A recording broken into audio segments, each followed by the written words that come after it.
আসসালামু আলাইকুম। আমি প্রথমে লড়া দিয়ে তেল দিয়ে দিয়েছি। তেলটা পরিমাণে কম দিয়েছি। আমি একটু ভুড়ি রান্না করব। এখন আমি কড়াইতে ভুড়িটা দিয়ে দিব। আমি কিন্তু চুলায় দেই নাই ভুড়ি, কড়াই আমি টেবিলে রেখেই কাজটা শুরু করেছি। এখন আমি দিয়ে দিব লবণ, তারপরে দিয়ে দেব এখানে আমি মরিচের 1 চামচ মরিচের গুঁড়া,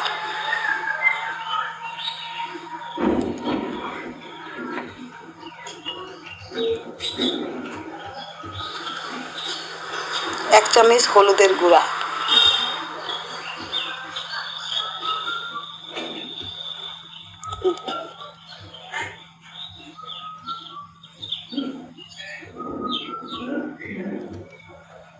এক চামচ সজের গুঁড়া,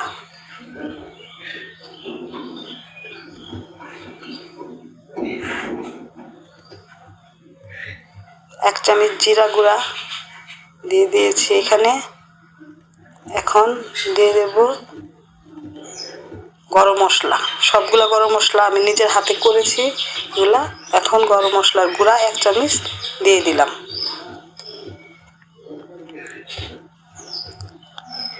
এখন আমি এখানে পেঁয়াজ বাটা, আদা বাটা, রসুন বাটা আছে। আমি এখন পেঁয়াজ বাটা দিয়ে দিলাম পরিমাণ মতো, এবং রসুন বাটা দিয়ে দিলাম পরিমাণ মতো, এবং এখানে আমি আদা বাটা দিয়ে দিচ্ছি। এখন আমি এটাকে সামান্য পরিমাণে একটু পানি দেব। আমি চুলার আগুনটা জ্বালিয়ে গ্যাসের উপরে লড়াটা দিয়ে একটু নাড়াচাড়া দিয়ে দিচ্ছি।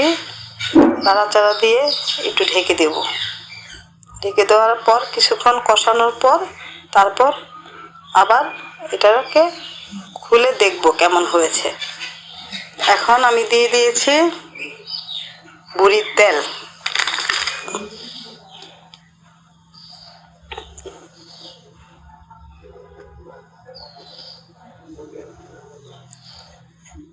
এখন আমি 3-4টা তেজপাতা দিয়ে দিলাম এখানে।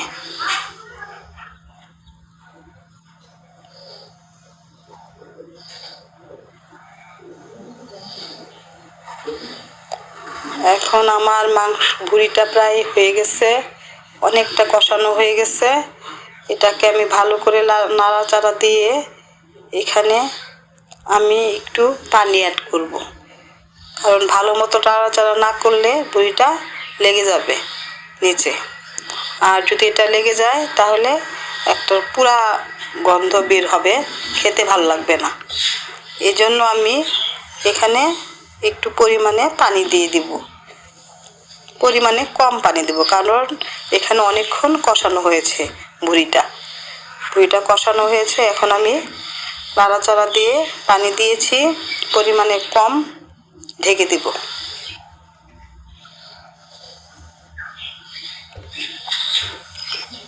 এখন প্রায় কষানো হয়ে গেছে, পানিটা প্রায় কমে গেছে, তেলটা উঠে গেছে উপরে ভুড়ির। এখন আমি এখানে দিয়ে দিব পেঁয়াজ কুচি, আলু কুচি এবং রসুন কুচি রেখে দিয়েছিলাম, এগুলো আমি দিয়ে দেব ভুড়ির সাথে। ভুড়িটা খেতে অনেকটা ভালো লাগবে, কারণ শুধু শুধু ভুড়ি খেতে ভালো লাগে না। একটু এটার সাথে পেঁয়াজ, রসুন এবং আলু কুচি আমি দিয়ে দিয়েছি। এটা ভাজা ভাজা হয়ে গেলে আমি পরে কাঁচামরিচ দিয়ে নামিয়ে ফেলবো, কিছুক্ষণ ঢেকে রাখবো। প্রায় হয়ে গেছে। এখন আমি কাঁচামরিচ ফাটাগুলো দিয়ে দিলাম। এখন এটাকে নাড়াচাড়া করে আর 10 মিনিট রেখে তারপর আমি এটাকে নামিয়ে ফেলবো। প্রায় হয়ে গেছে। এখন আর 10 মিনিট আমি এটাকে চুলার আঁচে রেখে দেব, আঁচটা কমিয়ে এটাকে রেখে দেব। প্রায় হয়ে গেছে ভুড়ি, দেখেন অনেকটা হয়ে গেছে, প্রায় শেষ। আমার ভুড়ি রান্না করা প্রায় শেষ। দেখেন ভুড়ির কালারটা কত সুন্দর আসছে। ভুড়িটা খেতে অনেক ভালো লাগবে, কারণ আমি এত রান্না করতে পারি না, চেষ্টা করি রান্না করার জন্য। কেমন হয়েছে ঠিক জানি না, তবে আমার ছেলেকে আমি দিব খাওয়ার জন্য। দেখেন আপনারা, আমার ভুঁড়িটা প্রায় হয়ে গেছে।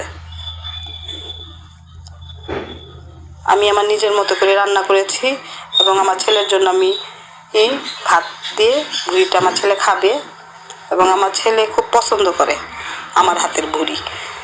দেখেন আমার ছেলেকে ভুঁড়ি দিয়ে ভাত দিয়ে দিয়েছি। আমার ছেলে, আমার একটা ছেলে, সে লেবু দিয়ে এবং শসা দিয়ে, সেই ছোট মানুষ তো খেতে পারে না,